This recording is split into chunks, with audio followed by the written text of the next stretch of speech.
The songs arise in every heart reflects in... Imaginez, il y a 5000 ans, dans la vallée du Nil, la lune brille de 1000 feux au-dessus des pyramides. Les prêtresses égyptiennes se rassemblent dans le temple d'Isis, portant des coupes d'argent remplies d'eau sacrée. Elles murmurent des incantations que l'humanité a oubliées jusqu'à aujourd'hui. Bonjour et bienvenue sur Héritage Spirituel. Je suis Daniel, votre guide spirituel. Et si vous regardez cette vidéo, c'est que vous ressentez cette attraction mystérieuse pour la pleine lune. Cette force magnétique qui vous pousse à lever les yeux vers ce disque argenté. Mais ce que vous ne savez peut-être pas, c'est que cette attraction n'est pas nouvelle. Nos ancêtres ont développé des rituels lunaires d'une puissance extraordinaire, des pratiques que l'Église a fait disparaître, que la science moderne a méprisées, mais qui reviennent aujourd'hui avec une force incroyable. Aujourd'hui, je vais vous révéler les vrais rituels de pleine lune, pas ceux édulcorés qu'on trouve partout sur Internet, mais les pratiques authentiques de nos ancêtres. Restez jusqu'à la fin, car je vais partager avec vous un rituel égyptien secret qui peut littéralement transformer votre vie. Commençons par rétablir la vérité historique. Contrairement à ce qu'on nous a fait croire, toutes les civilisations anciennes vénéraient la lune. Et je dis bien toutes. Les Égyptiens avaient Khonsu, le dieu lunaire de la guérison. Les Grecs honoraient Artémis, déesse de la lune et de la chasse. Les Celtes célébraient Brigide lors des pleines lunes d'hiver. Les Mayas calculaient avec une précision mathématique les cycles lunaires pour leurs cérémonies sacrées. Mais voici ce qui est fascinant. Ces peuples, séparés par des milliers de kilomètres et des siècles, pratiquaient des rituels étonnamment similaires. Comment expliquer cela? Simple, ils avaient compris quelque chose que nous avons oublié. La science moderne commence enfin à le confirmer. La lune influence bel et bien notre corps et notre psychisme. Nous sommes constitués à 60% d'eau. Et si la lune peut soulever les océans, imaginez son effet sur nous. Les études montrent des pics d'activité cérébrale, des variations hormonales et même des augmentations de créativité pendant la pleine lune. Nos ancêtres le savaient déjà. Ils utilisaient cette énergie cosmique pour guérir, manifester et se connecter au divin. Voyons ensemble leurs secrets les mieux gardés. Commençons par l'Égypte ancienne, berceau de la magie lunaire. Les prêtresses d'Isis avaient développé le rituel le plus puissant de l'Antiquité, le bain de lune sacré. Voici comment elles procédaient. La veille de la pleine lune, elles jeûnaient du coucher au lever du soleil. Elles préparaient ensuite une eau consacrée en mélangeant l'eau du Nil avec des huiles sacrées, myrrhe, encens et lotus bleu. Le soir de la pleine lune, vêtues de lin blanc, elles se rendaient sur les terrasses du temple. Elles versaient cette eau consacrée dans des coupes d'argent, l'argent étant le métal lunaire par excellence. Puis, elles exposaient ces coupes aux rayons directs de la pleine lune pendant exactement 3 heures. Pendant cette exposition, elles récitaient des mantras en ancien égyptien, demandant à Isis de charger l'eau de son pouvoir divin. À minuit précis, elles buvaient cette eau lunaire et s'en aspergeaient le front, le cœur et les mains. Les papyrus décrivent des guérisons miraculeuses, des visions prophétiques et des manifestations instantanées après ce rituel. Les pharaons eux-mêmes consultaient ces prêtresses après leur cérémonie lunaire. Aujourd'hui, vous pouvez adapter ce rituel. Remplacez l'eau du Nil par de l'eau de source, ajoutez quelques gouttes d'huile essentielle de jasmin ou de rose. Exposez cette eau à la pleine lune dans un récipient en verre ou en argent. Buvez-en une gorgée le lendemain matin et conservez le reste pour vos méditations du mois. Traversons maintenant l'Europe vers les terres mystiques des Celtes. Nos ancêtres druides avaient une compréhension extraordinaire des énergies telluriques et lunaires. Contrairement aux idées reçues, les cercles de pierre, comme Stonehenge, n'étaient pas que des observatoires astronomiques.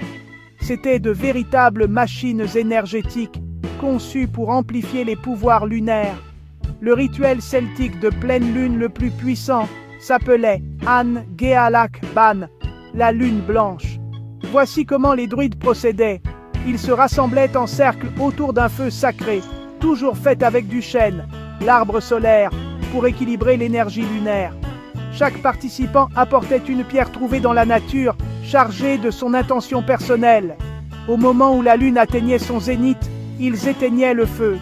Dans l'obscurité totale, ils formaient une chaîne humaine en se tenant par les mains. Le druide principal entonnait alors le chant de la lune mère, une mélodie hypnotique transmise oralement depuis des générations. Pendant ce chant, ils visualisaient leurs intentions se matérialisant sous forme de lumière dorée, qui montait vers la lune, puis chacun plaçait sa pierre au centre du cercle, créant un mandala minéral chargé d'intentions collectives. Ces pierres étaient ensuite dispersées dans la nature, portant les bénédictions lunaires aux quatre coins du territoire. C'est de là que vient la tradition moderne de charger nos cristaux à la pleine lune. Vous pouvez recréer ce rituel en petits groupes ou même seul. Trouvez une pierre qui vous appelle, méditez avec sous la pleine lune en visualisant votre intention. Puis, placez-la dans votre jardin ou dans un lieu naturel. L'énergie continuera à travailler pour vous.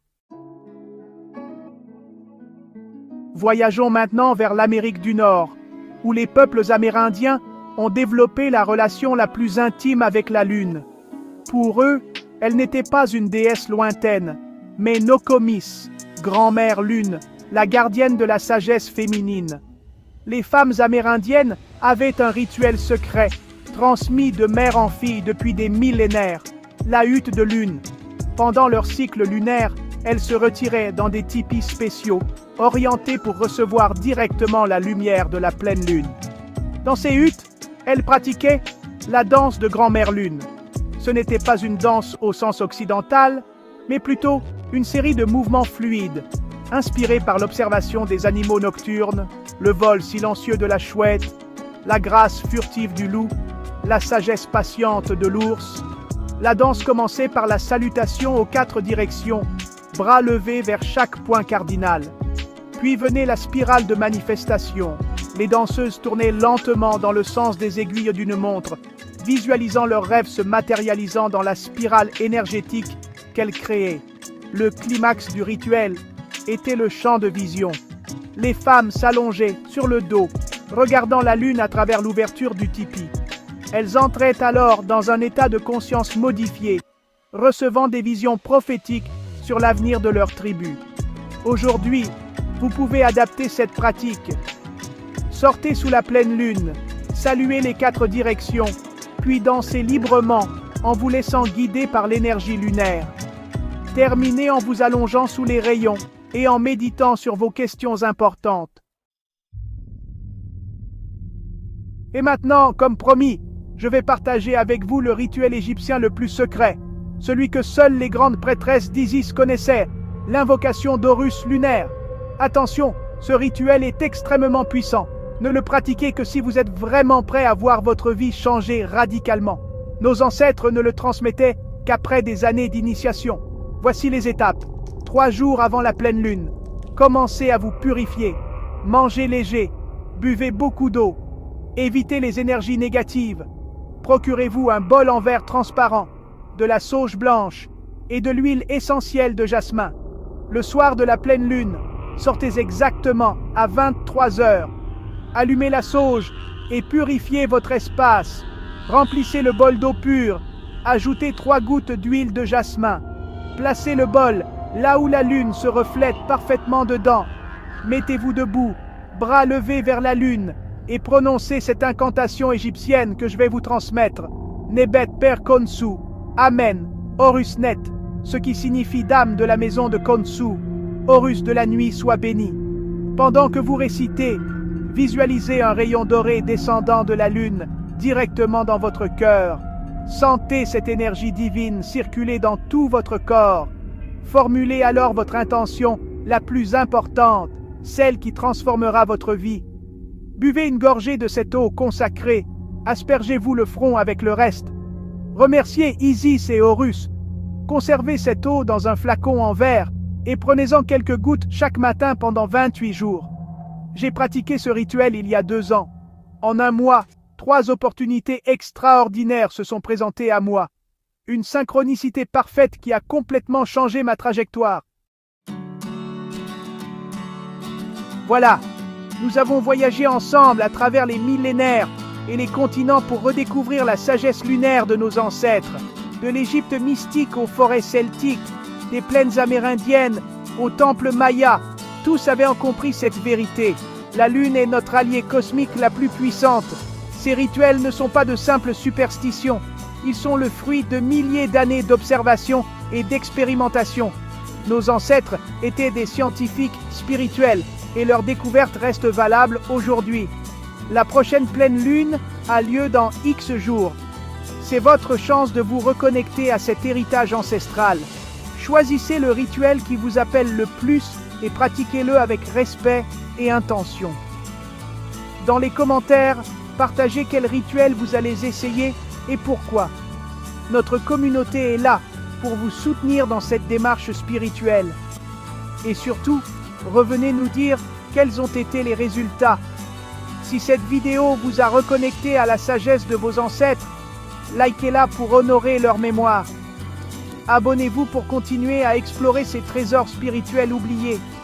La semaine prochaine, nous découvrirons les rituels de nouvelle lune, tout aussi puissants mais dans un registre différent. Comment nos ancêtres utilisaient-ils cette énergie de renouveau? En attendant, que la lumière de Grand-Mère Lune guide vos pas et illumine vos nuits. À bientôt sur Héritage Spirituel, et rappelez-vous, vous portez en vous la sagesse de tous vos ancêtres.